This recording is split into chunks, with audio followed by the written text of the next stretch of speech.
Dear students, welcome to the class. Selection of portfolio.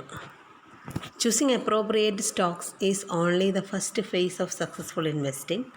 It is also important to evaluate how our investments are performing and make a decision about when to replace our holdings.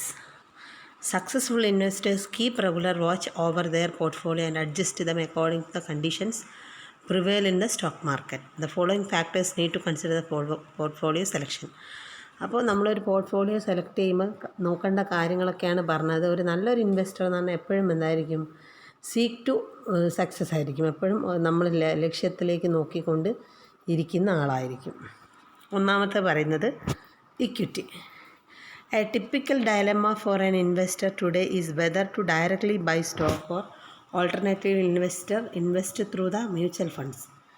The key to answering this dilemma lies in appreciating the indifference between the routers and deciding as to which one is more suited to one's knowledge and understanding investment objectives.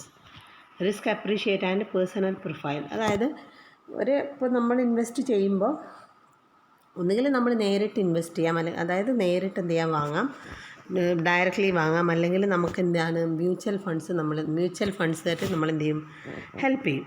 അപ്പം അങ്ങനെ നമ്മൾ help ചെയ്യുമ്പോൾ എന്താ നോക്കുക, നമുക്കറിയാമോ, ആദ്യം നമ്മളെ knowledge, നമുക്കത് അറിയാൻ പറ്റുമോ എന്നുള്ള കാര്യങ്ങൾ നോക്കണം. നമ്മൾ വെറുതെ എവിടെയെങ്കിലും പോയി ഇൻവെസ്റ്റ് ചെയ്തിട്ട് കാര്യമില്ലല്ലോ. ആദ്യം നമ്മൾ ഇൻവെസ്റ്റ് ചെയ്യുന്ന മേഖല നമ്മൾ എന്ത് ചെയ്യണം, അറിഞ്ഞിരിക്കണം. അപ്പോൾ അറിയാത്ത ഒരാൾക്ക് വെറുതെ ആ ഒരു ഏരിയ കൊടുത്തിട്ട് കാര്യമില്ല.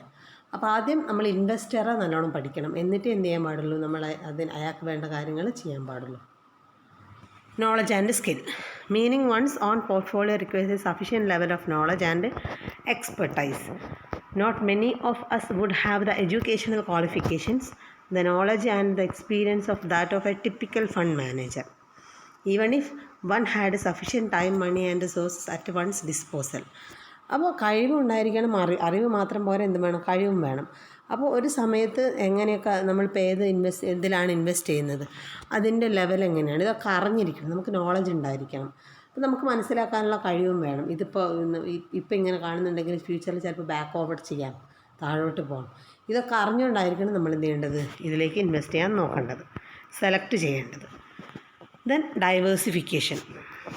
Not all businesses or sectors will perform equally. Not all company would be equally efficient. Therefore, owning few stocks expose an investor to high level of business and market risk. A poor performance of 1 to 2 stocks can significantly affect one's overall return. Diversification എന്ന് പറഞ്ഞാൽ നമ്മൾ മാറ്റം വരുത്തുക. അപ്പോൾ എല്ലാ കമ്പനിയും എല്ലാ കാലത്തും ഒരുപോലെ ആയിരിക്കില്ല, അല്ലേ? എല്ലാ ഇൻവെസ്റ്റേഴ്സും എല്ലാ കാലത്തും ഒരുപോലെ ആയിരിക്കില്ല. എന്താണ്, ചേഞ്ചിങ് ആയിരിക്കണം.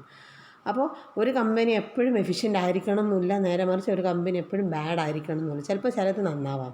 അപ്പോൾ നമ്മൾ ഒരിക്കലും ഒരു മുൻധാരണയോടുകൂടി എന്ത് ചെയ്യാൻ പാടില്ല, അതിനെ കാണാൻ പാടില്ല. ഡൈവേഴ്സിഫൈഡ് ആയിരിക്കണം, നമ്മൾ ചേഞ്ച് ചെയ്യണം. അതിൽ നമ്മൾ മാറ്റം വരുത്തി നോക്കണം. ഇതിലൊന്ന് ഇൻവെസ്റ്റ് ചെയ്ത് നോക്കാം, അല്ലെങ്കിൽ വേറെ എന്തെങ്കിലും ഇൻവെസ്റ്റ് ചെയ്ത് നോക്കാം. അതാണ് ഡൈവേഴ്സിഫിക്കേഷനിൽ പറയുന്നത്. പോർട്ട്ഫോളിയോ മാറ്റം വരുത്തി നോക്കുക. Then regulatory issues. Mutual funds are bound by certain regulations, which may sometimes be a hindrance to the performance of fund. Therefore, if there were a great opportunity to invest in, the mutual fund would be restricted to invest only a certain amount in it, and the balance may have to be invested in a comparatively lesser performing stock. പിന്നെ ഇത് കൂടാതെ എന്തുകൊണ്ട് regulatory issues ഉണ്ട്, അതായത് നിയമപരമായിട്ടുള്ള കാര്യങ്ങളും ഉണ്ട്. Then amount size. Investing in equity requires a fairly large amount of money. On the other hand, mutual fund allows us to participate in the stocks market even with a very amount small, say 1,000 rupees. അപ്പോൾ ചെറിയ എമൗണ്ടിനുള്ളത് നമുക്ക് കിട്ടും, വലിയ എമൗണ്ടിനുള്ളത് നമുക്ക് കിട്ടും. അപ്പോൾ അതിനനുസരിച്ച് നമുക്ക് ഇൻവെസ്റ്റ് ചെയ്യാം. Liquidity. An investor must also consider the objective of liquidity at the time of selecting a portfolio. Generally, the liquidity may not be an issue whether one invests directly or through a mutual fund. അപ്പോൾ ഈ liquidity എന്ന് പറഞ്ഞാൽ നമ്മൾ പെട്ടെന്ന് ഇതിലേക്ക് convert ചെയ്യാന്നുള്ള meaning മാത്രമല്ല, നമ്മളത് എന്തായിരിക്കണം, നമുക്ക് റിട്ടേൺ ബാക്ക് എന്ന് പറയുമ്പോൾ അവർ തിരിച്ചു തരാനുള്ള കഴിവ് ഉണ്ടായിരിക്കണം. അതാണ് ലിക്വിഡിറ്റി എന്ന് പറയുന്നത്. Then convenience. Importance should also be given to convenience in dealing stocks and bonds for taking a decision on portfolio. Apart from being easier to monitor, the mutual funds are relatively easier to manage compared to equity investment. There is no need of DMAT account. അപ്പോൾ convenient ആയിട്ടുള്ള കാര്യം, അതായത് നമ്മളിപ്പോൾ നമുക്ക് convenient ആയിട്ടുള്ളതിൽ നമ്മൾ invest ചെയ്യാൻ ശ്രമിക്കുക. ഇനി സ്റ്റോക്ക് ബോണ്ട് എടുക്കുമ്പോൾ നമ്മൾ കൺവീനിയൻ്റ് ആയിട്ടുള്ള ഡിസിഷൻസ് മാത്രം എടുക്കും. നമുക്ക് എന്താ പറയുക, വിശ്വസിക്കാൻ പറ്റുന്ന കാര്യങ്ങൾ മാത്രം നമ്മൾ ചെയ്യുക എന്നുള്ളതാണ് ഇതിൻ്റെ മീനിങ്. പിന്നെ ഇത്രയും കാര്യങ്ങളാണ് പറയുന്നത്. നോട്ട് എഴുതി എടുക്കുക. Thank you.